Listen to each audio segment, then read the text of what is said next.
Tonight, face-to-face with Conrad Black. Frank revelations in a CTV News exclusive. The former media mogul grants a rare TV interview. It is a misfortune to me that a great many people think that I'm guilty of something. But I did make some mistakes. With a hint of remorse as he heads back to jail. Harsh lessons from a night of chaos. Alcohol played a big part in this. Crowds unchecked. Police overwhelmed. Did poor planning invite the Stanley Cup riot? They were actually in a completely different place and very much disadvantaged. And signing off with gratitude. It's time to say goodbye.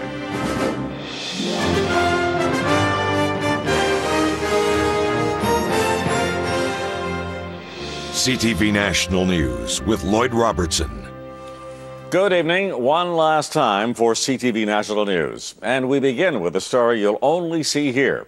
It's a revealing conversation with Conrad Black as the former media baron prepares to return to a U.S. federal prison. And it is Black's first sit-down television interview since his legal nightmare began. With his characteristic bombast, Black is surprisingly open about his life behind bars. Our Lisa Laflamme joins me now, and Lisa has some exclusive details about what happens to him next.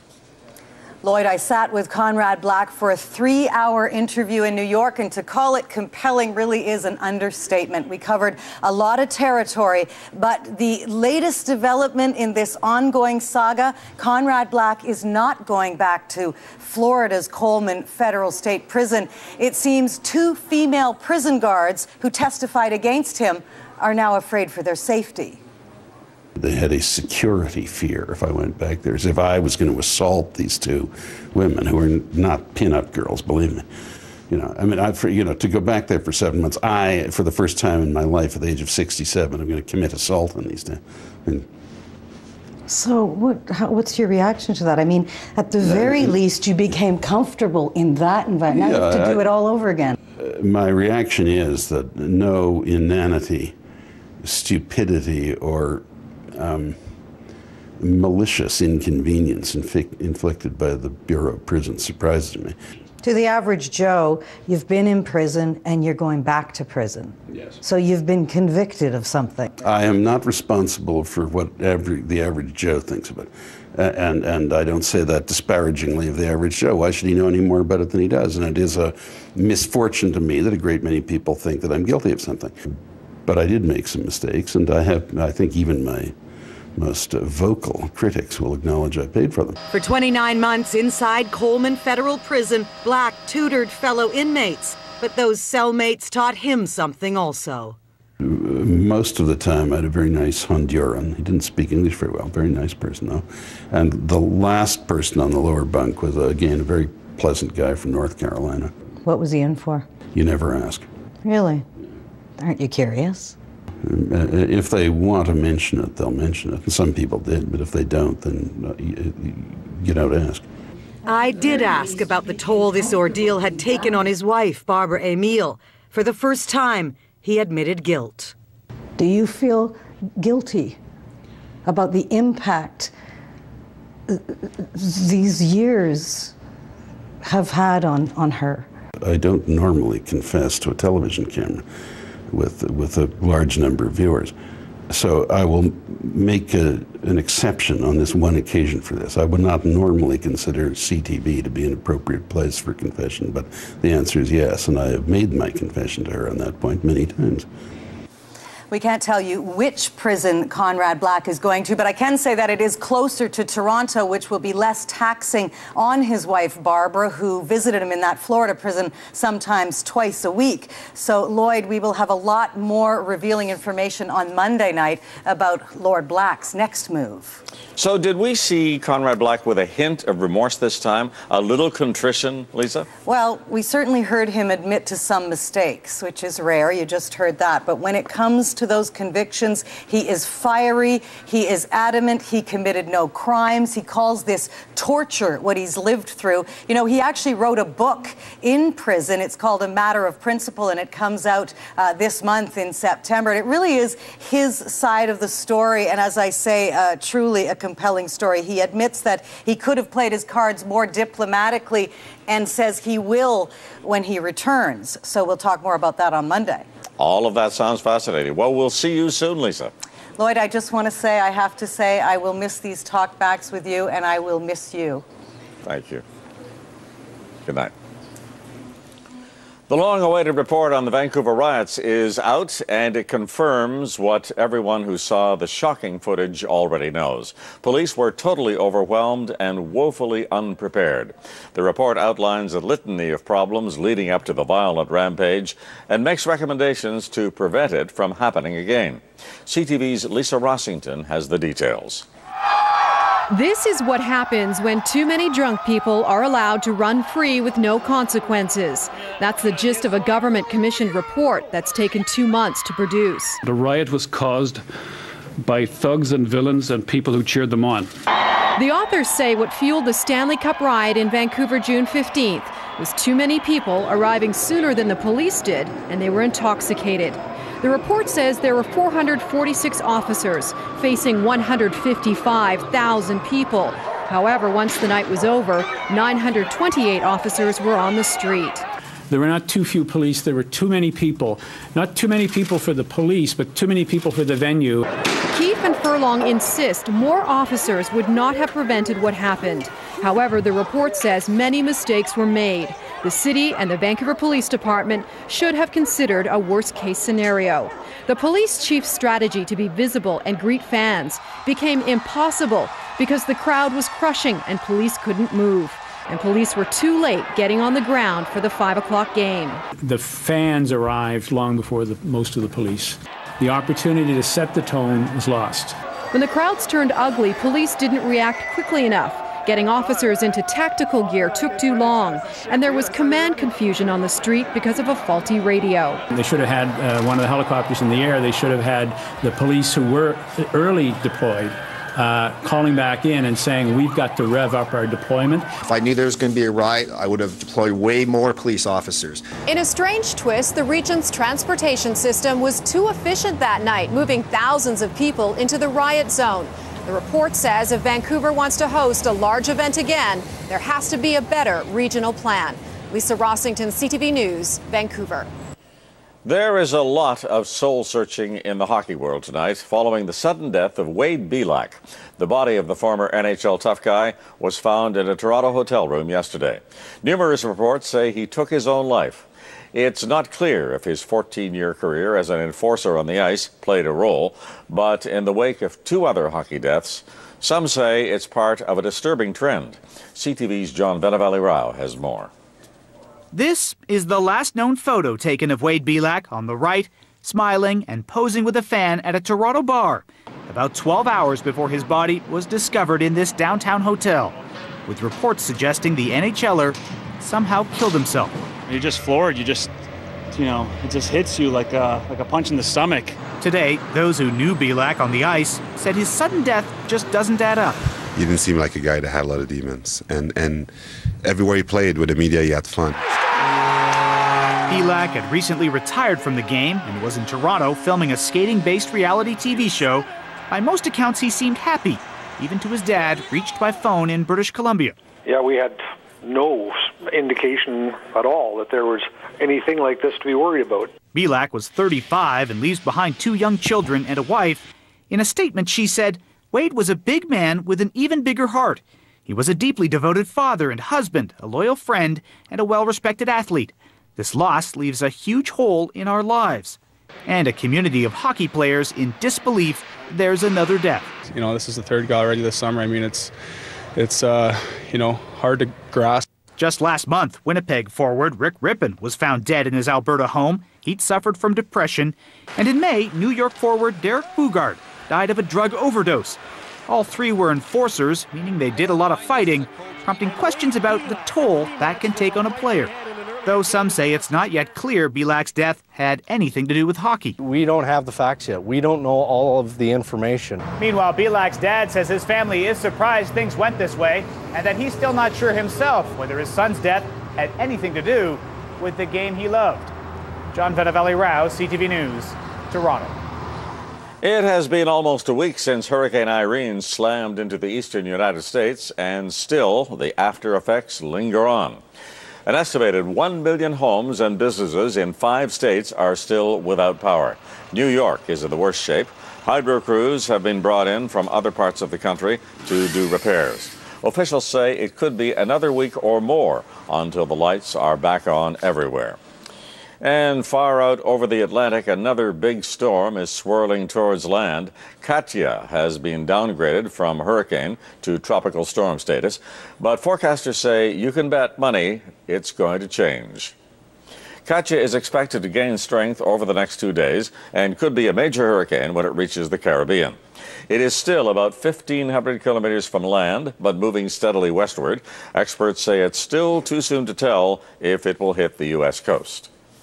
Coming up after the break, Canada takes new steps to help rebuild Libya, and later, taking it on the road, some of the toughest new driving laws in the entire country. This program is brought to you by BMO Team of the Week. Visit BMOsoccer.com.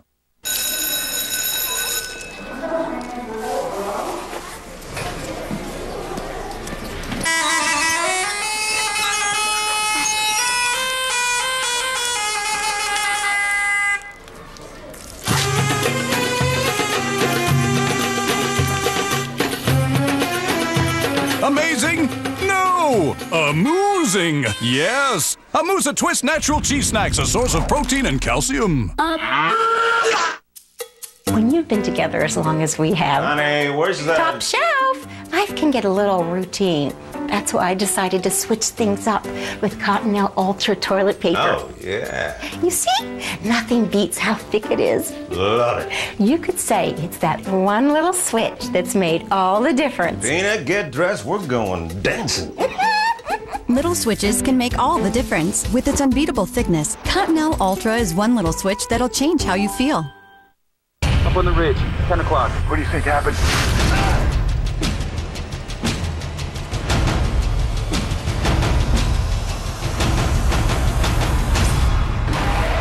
Apollo 18. In theaters Friday. It's the big event at Ashley Furniture Home Store, and the savings are enormous. This sofa is only $5.99. This sectional is only $8.99. Big savings throughout the entire store. Hundreds of groups less than $50 a month with interest-free financing for 36 months. Ashley Furniture Home Store's big event is so big you won't believe your eyes, and it's going on right now. Apollo 18, you are looking good.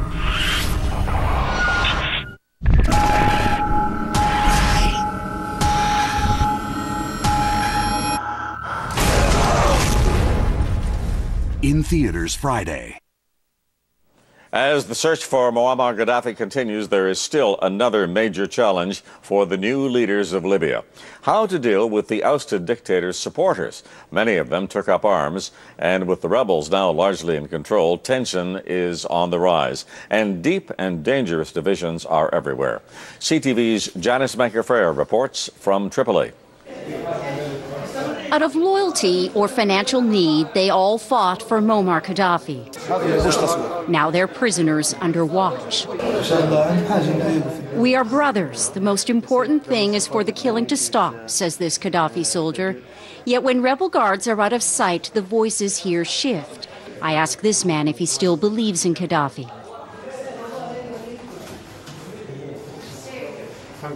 beyond the only closed door is a woman, an accused sniper named Nasreen, who says she was raped by Gaddafi men and forced to execute rebel fighters. She's been brought here, nothing wrong with her, the whole lot, everything. She knows more than anything else that she's never going to see the light of day again. She's not going to see the light of day? In an interview with CTV, the head of Tripoli's military council insisted that the war is against a dictator, not each other. But in these fragile days of a new Libya, those not aligned with the rebels fear vengeance. Human rights groups say rebels are targeting sub-Saharan Africans on suspicion they are hired mercenaries. Many are migrant workers, and more than 1,000 are hiding at an abandoned port with no money, no passports, and no one to help. Which freedom fighter will take you and search you, take your money, take your phones, take what you have left here after they have taken what you have in town? A week after Gaddafi vanished, the de facto leadership here is also invisible. Neighborhoods govern themselves. Streets are overrun with rebel factions all claiming to be in charge. In a series of audio messages, Muammar Gaddafi has promised a long war here. He still has supporters, though it's unclear whether they'll rise up as the embattled leader hopes, or like him, simply hide. Lloyd? Thank you, Janice. Janice Mackey-Frere in Tripoli. Helping Libya rebuild after decades of oppression was the sole item on the agenda at a meeting of world leaders in Paris, including Prime Minister Stephen Harper. Job one, releasing billions of frozen Libyan assets. CTV's Richard Madden is traveling with the Prime Minister tonight. After thanking the troops who played a big role in the Libya mission, the Prime Minister then flew to Paris and joined other world leaders to plan for Libya's future. But what Canada's enhanced role may be is unclear. We haven't yet decided what specific areas we'll help in, but I can assure you that Canada will remain for the transition, for humanitarian assistance, and we will make a substantial contribution going forward. Harper lifted sanctions that now lets most Canadian businesses resume in Libya, but all countries are still bound by the UN's international freeze of Libya's assets worth hundreds of billions. Libya's new government insists that cash is needed to rebuild. We need the international community to support us with lifting sanctions. Some UN countries are skeptical of Libya's new government and refuse to recognize them. But other countries are calling on the UN to release the cash. Today's meeting validated the confidence that all the other nations around the table had placed in the TNC. Harper even hinted UN bureaucracy is getting in the way. The National Transitional Council is the legitimate government of the people of Libya and should have access to monies that belong to the Libyan people. Late tonight, Harper met with Libya's new government, saying Canada will stick with the mission until the job is done. Back at home, though, critics say Parliament must approve any new mission. There should be a focus on civilian and diplomatic initiative. World leaders say the Arab Spring cannot give way to a winter of oppression. But rebuilding Libya could get messy and take years. That's why more than 60 nations have pledged their support. Richard Madden, CTV News, Paris. In business news, markets in New York and Toronto dipped into negative territory today over ongoing concerns about the fragile global recovery. Here's a quick glance at some of those closing numbers.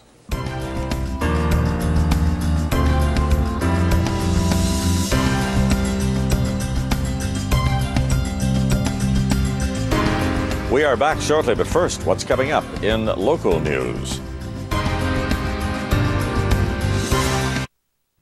Not only is this the first day of September and the first day of back to school, it's also the first day under Alberta's new distracted driving legislation. And after a day of sunshine, looks like we're in for another cool down. David's in with your weather at 11:30. CTV, a division of Bell Media. In 1966, a top-secret unit was formed. That's good. Their assignment? Hunt down and capture Nazi war criminals. The brave thing you're doing. I'm terrified. Their story continues to this day. Critics are raving. The Debt is a taut, pulse-pounding, finish it, exhilarating thriller. Helen Mirren is superb. I knew we'd have to pay. The Debt. Now playing. What makes an Acura an Acura? Incredible control. Torque is actually sent to the outside rear wheel to power me through the turn. I absolutely love this, and alert if someone's sitting in my blind spot. It's brilliant. High performance fidelity created by a Grammy award-winning sound engineer. Enough said.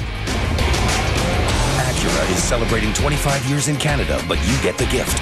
Enjoy an outstanding offer on all 2012 Acuras.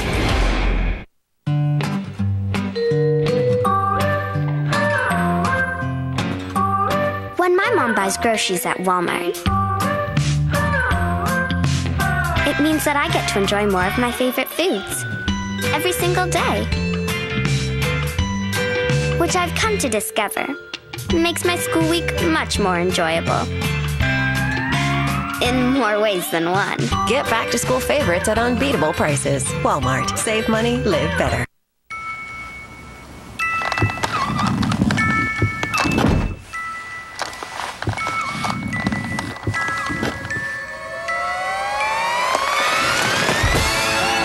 To wake up raring to go, turn to the smart breakfast choices at Subway restaurants, like our ham and cheese egg muffin melt or the Sunrise Subway egg muffin melt, both made with egg white omelet. Add lots of vegetables to build a better breakfast. And try our yogurt parfait. Subway, think fresh, eat fresh. Closed captioning is brought to you by CTV News Mobile TV. Now available on Bell smartphones and tablets. Starting today, motorists in Alberta have to live by a whole new set of rules. Talking on cell phones, programming the GPS, putting on makeup. The province was the last to introduce laws against distracted driving, but in Alberta, they have revved it up a couple of notches. CTV's Janet Dirks has more. Busted. This Calgary man, one of the first to get a ticket under Alberta's new distracted driving legislation. I was actually talking to work. I'm like, oh. That earned him a fine of $172. Expensive. This woman also got a ticket because she was texting while stopped at a red light. Any questions at all? She's not pleased. I'm not going to be using my cell phone while I'm on the road anymore. Under the new rules, there are several driving don'ts, as this woman learned. No more talking, texting, looking at anything to do with your cell phone. Drivers are also forbidden from reading, operating a GPS, putting on makeup, even eating. But it's up to police to decide whether to issue a ticket. Sipping a cup of coffee is taking one hand off the wheel. Your eyes are still up on the roadway. Not a huge concern for me. The most common excuse in these early hours from Alberta drivers is they didn't know today was the day, even though the legislation was introduced more than a year ago. The driver of this blue pickup admitted he knew the law. On my stupid phone. You were. He got a warning. I'm happy. I'm $172 richer. It's not so funny to Amanda Stokes, on painkillers ever since a driver rear-ended her car. He was on a cell phone. There's people on the receiving ends. If people would just stop and realize the potential impact that they're having on other people's lives. The Alberta government promises the public will be protected by the new rules, and those who don't keep their eyes on the road will be punished. Janet Dirks, CTV News, Calgary. One of the biggest names in women's tennis has been sidelined at the U.S. Open tournament in New York, but not by an opponent. Venus Williams announced that she has been diagnosed with Sjogren's syndrome, a rare and chronic autoimmune disease. Major symptoms include dry eyes, dry mouth, and joint pain. He is an 11-year-old hockey player who made the shot but got the shaft. This was the contest in Minnesota a couple of weeks ago. Nate Smith, remember his name, wound up and snapped the puck half the length of the ice into a tiny slot in the net. Good for $50,000. But the company promoting the contest disqualified him because his twin brother, Nick, was supposed to be out there on the ice. The consolation prize, $20,000, will be donated to youth hockey in the boy's name. And when we return, a final word. Well, Lloyd, this truly is the end of an era. You've been delivering the news since I was barely more than a boy. You've been doing it for so long and so authoritatively. You've almost become part of Canada's geography. And I know that Canadians from coast to coast are going to miss you. On our part, Lorene and I want to wish you and Nancy all the best as you chart a new course in life. On behalf of the NDP and all Canadians, have a great retirement with friends and family. Thanks again. When Canadians think of Lloyd Robertson, they think of one word, and only one word: integrity. His word is everything. He is authenticity. He is authority. He's a good-humored guy. He's a great Canadian. He's a great broadcaster. And dare I say it, he's a good friend.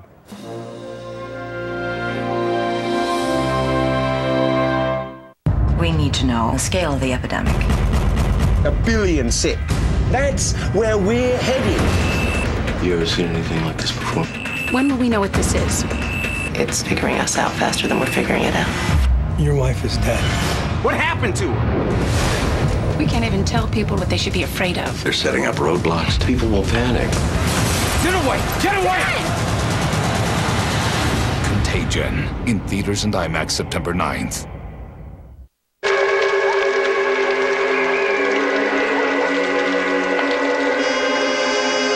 If you're quitting, try the Nicorette inhaler. It's the closest thing to smoking without smoking. For every cigarette, there's a Nicorette. Those nights I was kept awake by pain from seized muscles, I tried lots of things. Then I found new Tylenol Body Pain Night. It has a pain reliever and a muscle relaxant to release tense muscles, so I can get to sleep. New Tylenol Body Pain Night. Get back to normal, whatever your normal is. This is an emotional win for me, for sure. My horse was unbelievable today. I can't think of a better place to do it.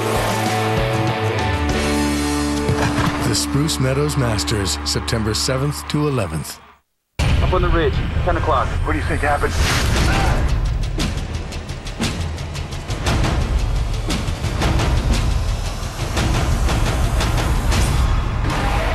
Apollo 18. In theaters Friday.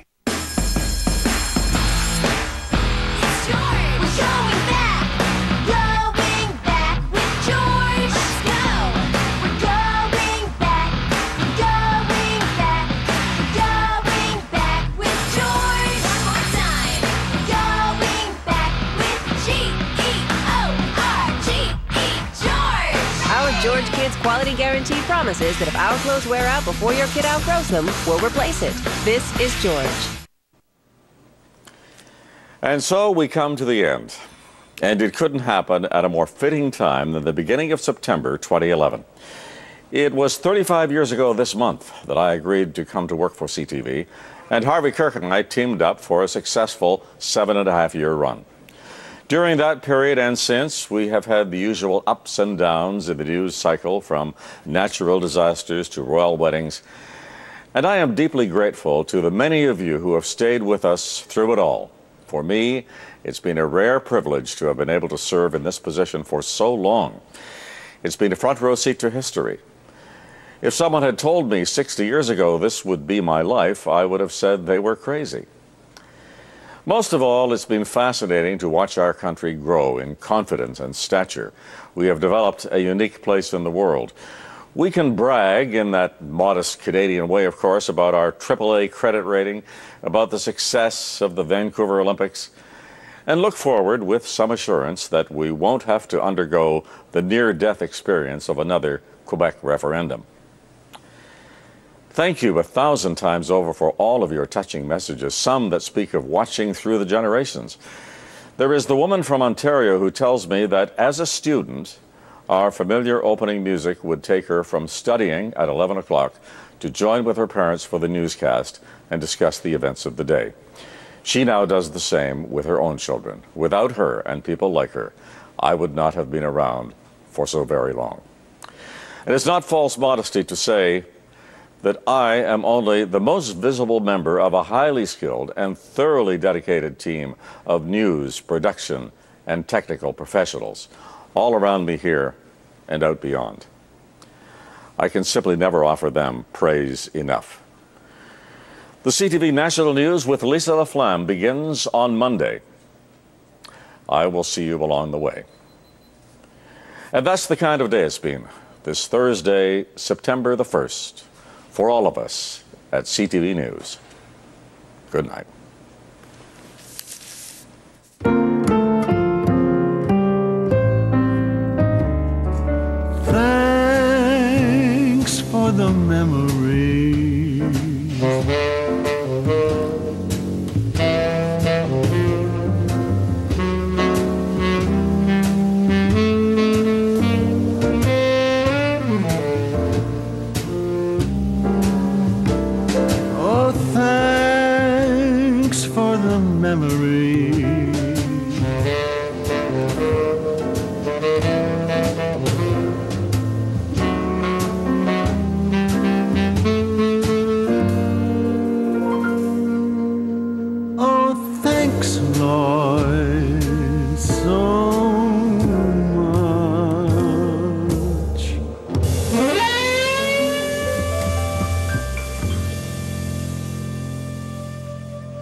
CTV News, Canada's #1 newscast.